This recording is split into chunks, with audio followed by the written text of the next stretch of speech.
नमस्कार। हमारे साथ जुड़ने के लिए आपका अभिवादन। आज हम बात करेंगे हिमाचल प्रदेश में किस तरह 4 नगर निगमों के चुनाव के बाद अब मेयर और डिप्टी मेयर पदों के लिए रस्साकसी का दौर जारी है। आपको बता दें कि 13 अप्रैल को 64 पार्षदों को शपथ ग्रहण लेना है और उसके बाद अपना विधिवत तरीके से पद ग्रहण संभालना है। इस बीच मेयर और डिप्टी मेयर के पदों के लिए रस्साकसी का दौर जारी है। लॉबिंग तेज हो गई है।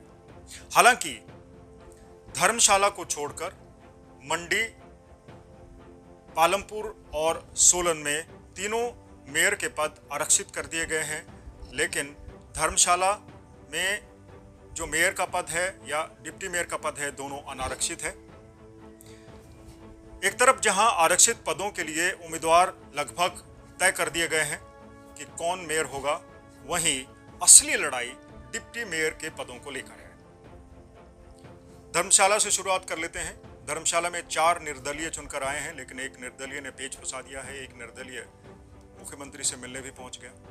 हालांकि भारतीय जनता पार्टी यह दावा कर रही है कि चारों आजाद पार्षद उसके संपर्क में हैं और वो एक निर्दलीय के सहयोग से नगर निगम पर अपना मेयर और उप मेयर चुन लेगी, लेकिन इतना आसान नहीं दिखाई दे रहा है क्योंकि आशंका जताई जा रही है कि क्रॉस वोटिंग हो सकती है। हालांकि क्रॉस वोटिंग से संबंधित अब एंटी डिफेक्शन लॉ अभी हाल ही पास कर दिया गया है कि जो पार्टी का अधिकृत उम्मीदवार होगा, अगर वो दूसरे पक्ष के लिए अपना मतदान करता है तो उसकी सदस्यता रद्द की जा सकती है। हालांकि इसकी प्रक्रिया बहुत लंबी है और उसमें डिप्टी कमिश्नर या उससे वरिष्ठ अधिकारी को जांच करनी होती है और ये प्रक्रिया बहुत लंबी हो सकती है।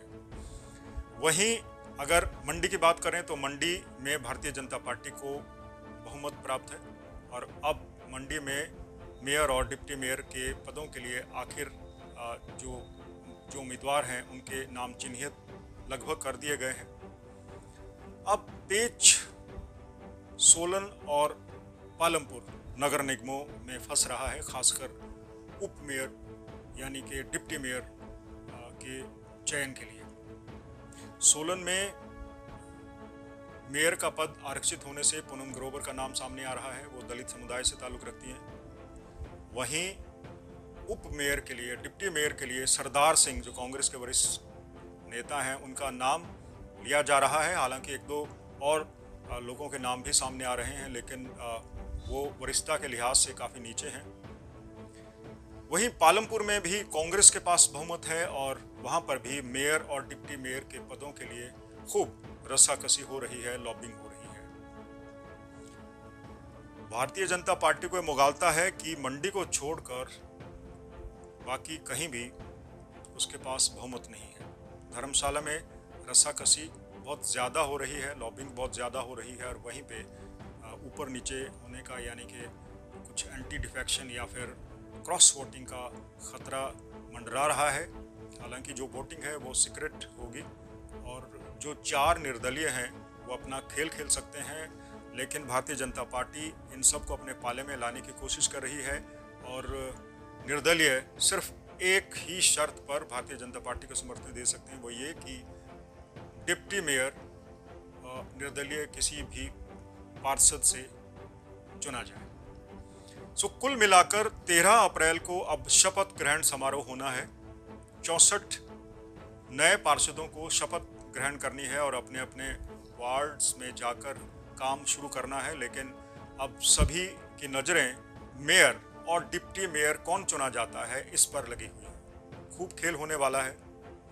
खासकर डिप्टी मेयर की जो पोस्ट हैं, जो पद है, उसमें काफ़ी जोर आजमाइश चल रही है, क्योंकि कुछ नए लोग, कुछ पुराने लोग और कुछ बड़े बड़े नेताओं से ताल्लुक़ रखने वाले लोगों के बीच में वर्चस्व की जंग छिड़ी हुई है। अब देखना दिलचस्प होगा कि एक तरफ जहां 3 नगर निगमों के जो मेयर हैं उनके पद आरक्षित हैं, उसमें बहुत ज़्यादा चॉइसेस किसी भी पार्टी के पास नहीं है, लेकिन डिप्टी मेयर के लिए चॉइसेस काफ़ी ज़्यादा हैं। तो डिप्टी मेयर इन 4 नगर निगमों में कौन बनता है, ये देखना बहुत ज़्यादा दिलचस्प होगा।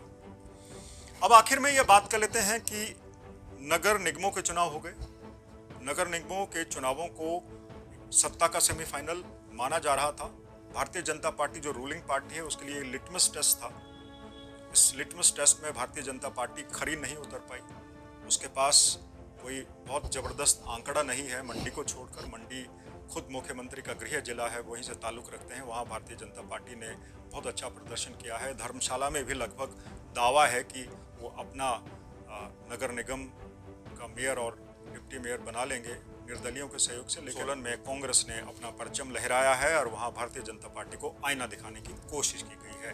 अब इन चुनाव परिणामों को सत्ता का सेमीफाइनल माने या ना माने, ये तो मतदाताओं को तय करना है कि अगले साल विधानसभा चुनाव होने हैं। विधानसभा चुनाव में भारतीय जनता पार्टी अपनी सरकार रिपीट कर पाएगी या फिर कांग्रेस दोबारा सत्ता में लौटेगी, ये देखना दिलचस्प होगा। लेकिन सब कुछ मतदाताओं के हाथ में। तब तक आप देखते रहिए पंजाब तक और शेयर करते रहिए हमारे बुलेटिन। आपको बुलेटिन कैसा लग रहा है? अपनी राय जरूर दीजिए। आपकी राय और सुझावों का हमेशा इंतजार रहेगा।